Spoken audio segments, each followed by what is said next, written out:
जैसे ही सूर्यास्त का समय आया, संध्या का समय आया, भगवान ने हिरण्यकशिपु को जंघाओं पर पटक लिया।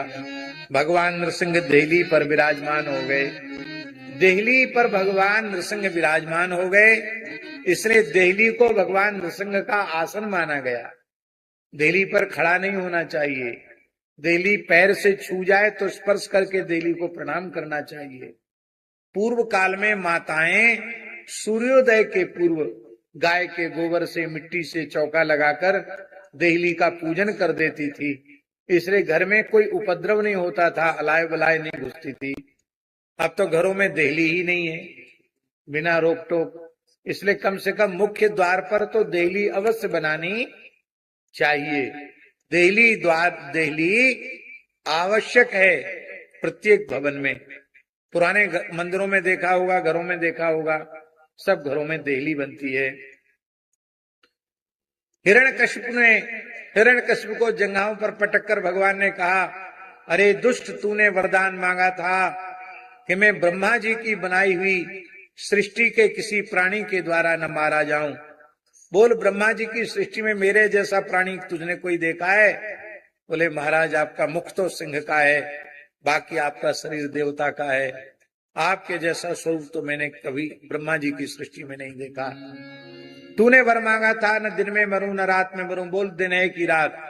बोले, महाराज ये संध्या का समय है, न इसको दिन कहा जा सकता न रात कहा जा सकता। तूने वर मांगा था, न घर के भीतर मरूं न बाहर।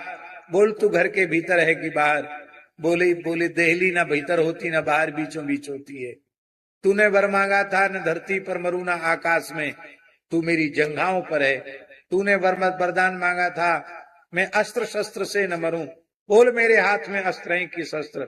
बोले, महाराज आपके प्रचंड नाखून, लगता है उन्हीं से आप हमारा उद्धार करेंगे।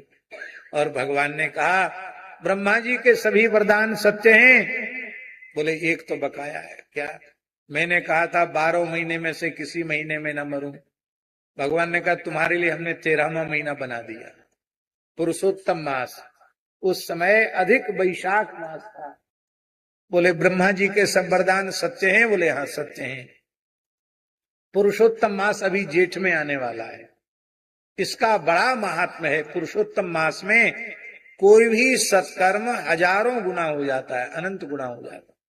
कार्तिक मास में जो दीपदान की विधि है, वो दीपदान का पुण्य अधिक मास पुरुषोत्तम मास में 1000 गुना बढ़ जाता है।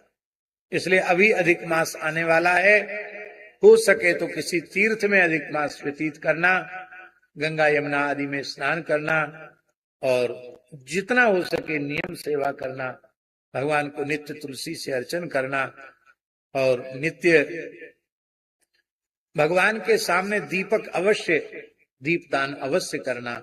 बोलो भक्तवत्सल भगवान।